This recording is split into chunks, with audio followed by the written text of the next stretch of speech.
네, 이 세월호 침몰 사고 발생 엿새째, 지금 아무래도 이 생존자들 역시 심각한 정신적인 피해를 호소를 하고 있는 상황입니다. 네. 예.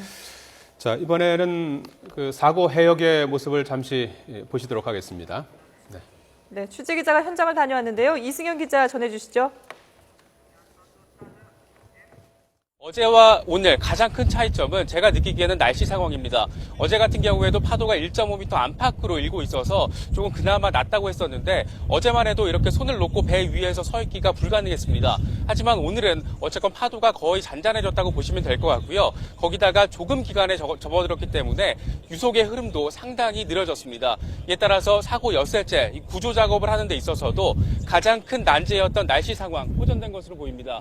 제 뒤로 보시면 지금 노란색 크레인의 모습 보실 수가 있습니다.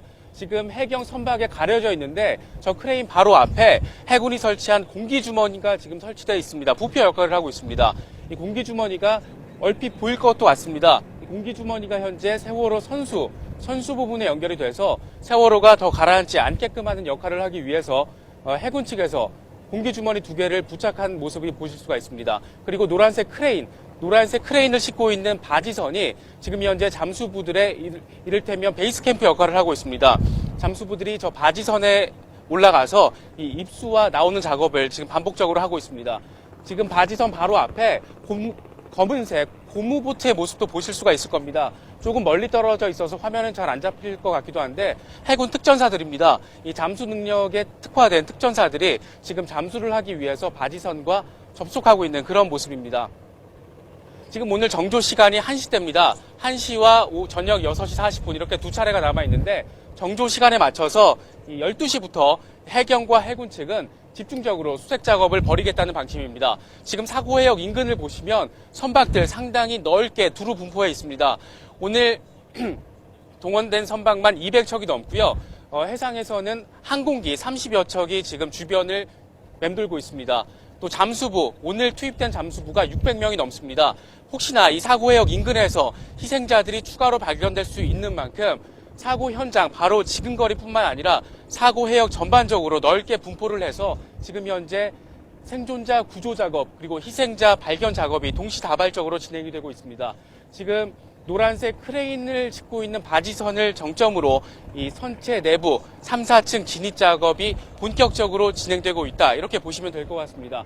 그리고 저 뒤에 보시면 해군 함정 모습도, 해군 군함의 모습도 확인하실 수가 있습니다. 해군 구조함입니다. 해군 구조함 2척이 이곳 사고 해역에 투입이 돼서 현재 생존자 구조 작업에 도움을 주기 위해 대기하고 있는 모습입니다. 그리고 저 멀리에는 크레인의 모습도 확인하실 수가 있습니다. 침몰한 세월호를 인양하기 위해서 사고 발생 직후 지금 현재 이곳에 도착한 크레인 5척입니다. 모두 5척이 이 사고 해역 주변에서 인양 작업을 위해 대기하고 있습니다.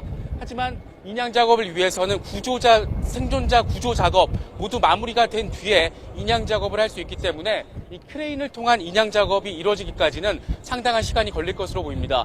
그리고 이곳 사고 해역 인근에는 간간히 검은색 기름띠의 모습도 볼 수가 있습니다. 이 세월호에 담겨있던 200톤 넘는 기름이 지금 유출이 돼서 바다 인근에 지금 기름띠를 형성하고 있습니다. 생존자 구조 작업, 희생자를 발견하는 작업이 훨씬 더 급하기 때문에 이 기름띠를 제거하는 작업에는 아직까지는 시도를 하지 못하고 있는 모습입니다. 오늘로 사고 발생 벌써 엿새째입니다. 1분 1초가 다급한 상황입니다. 날씨 상황이 많이 호전된 만큼 오늘은 부디 가족들 그리고 온 국민들이 바라고 있는 간절히 소망하고 있는 생존자 구조 소식 전해드릴 수 있기를 기원하겠습니다. 지금까지 세월호 침몰사고 인근 해역에서 YTN 이승현입니다. 예, 조금 전 상황을 이승현 기자가 현장에서 사고역에서 전해드렸습니다. 어제와 확실하게 바다의 날씨가 확연하게 달라진 모습을 볼 수가 있습니다. 자, 이제 잠시 후 정오쯤에는 본격적인 그 3층에 있는 식당에 대한 수색 작업도 진행이 될 것 같은데 말이죠. 김혜선 SSU 전 부회장님, 네. 오늘 그 5개의 그 가이드라인을 통해서 이제 뭐 수색이 이제 활기를 띨 것으로 예상이 되고 있는데. 네. 예, 어떻습니까? 오늘 좀 뭐 소기의 성과를 좀 낼 수 있을까요? 네, 이게 보니까 가이드라인이 그 10개 정도 네. 지금 그렇게 설치가 된 걸로 알고 있습니다. 그럼 10개면 다이버 한 개 조에 두 분이 됩니다. 2명이 됩니다. 네. 2명이면 20명이 대략 20명의 다이버가 들어가서 구조요원이 들어가서 지금 현재 상황을 파악하고 작전을 하고 있는 중이라고 생각합니다. 가이드라인은 5줄 아닙니까 지금? 네, 5줄인데 아까 예. 보니까 뭐 앞에 뭐 5개, 뒤에 5개 뭐 이렇게 나와 있던 것 예, 같아요. 예. 네. 그럼 조금 더 확인해 보겠습니다. 네, 네. 그 지금 아마 또 하나 그 화면으로 보면 바지선이 예. 지금 함 위에, 함 옆에 이렇게 설치가 되어 있는데 저 바지선이 설치가 되면 지금처럼 고무보트로 왔다 인력을 수송한 다이버들 예. 이런 다이버들은 현저하게 줄어들 거고요. 실질적으로 이제 육상에서 공급해주는 장치 마크 12나 마크 1 그런 장비들이 있는데 그런 장비로 하게 되면 작업 시간이 지금 스쿠바로 하는 시간보다 거의 한 3배 정도 네. 어떤 그런 장시간 물속에서 작업을 할 수 있기 때문에 소규모의 효과는 어제보다 더 나을 것 같은 어떤 그런 느낌이 듭니다. 예, 예.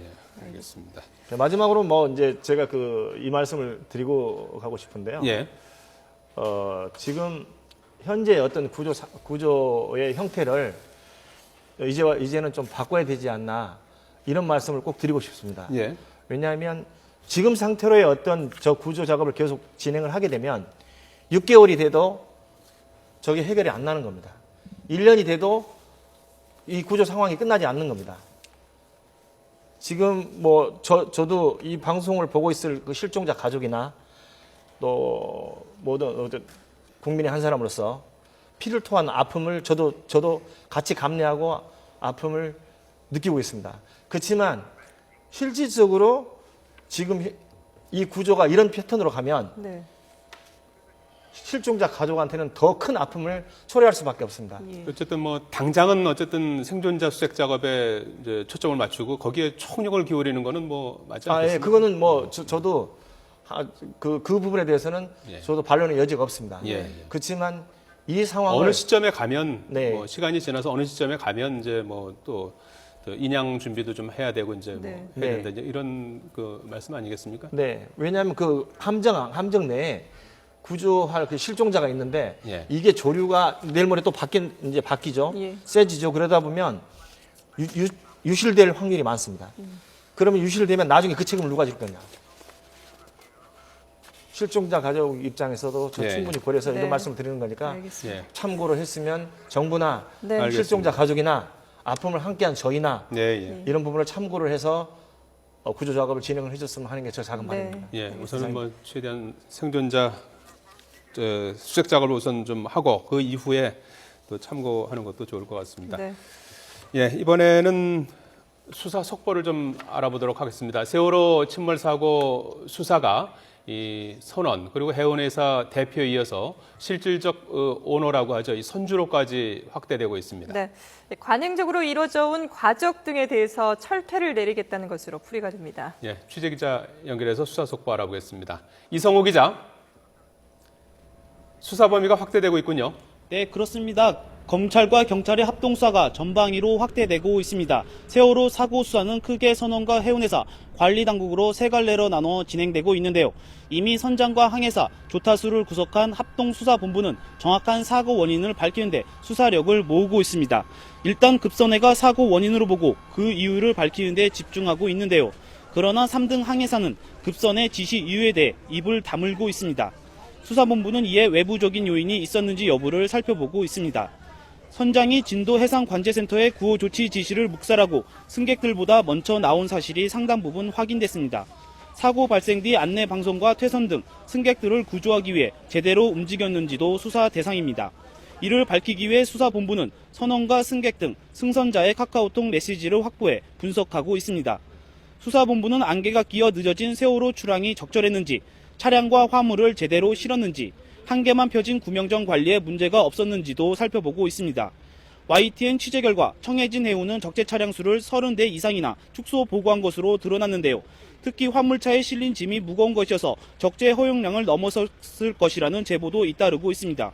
수사본부는 또 일본에서 오랫동안 운항하다 들여온 세월호의 객실 중축 허가 과정과 안전검사 이행 여부를 들여다보고 있습니다. 특히 평소보다 키가 빨리 많이 돌았다는 조타수의 진술을 토대로 선체에 결함이 있었는지를 조사하고 있습니다. 세월호 사고를 둘러싸고 SNS를 통해 유포되는 괴담과 스미싱 사기 등도 주요 수사 대상입니다.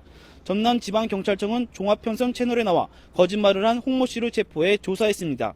조사 결과 홍 씨는 국내에서 발급되는 잠수 관련 자격증 가운데 하나도 갖고 있지 않은 것으로 드러났습니다. 지금까지 합동수사본부에서 YTN 이성호입니다.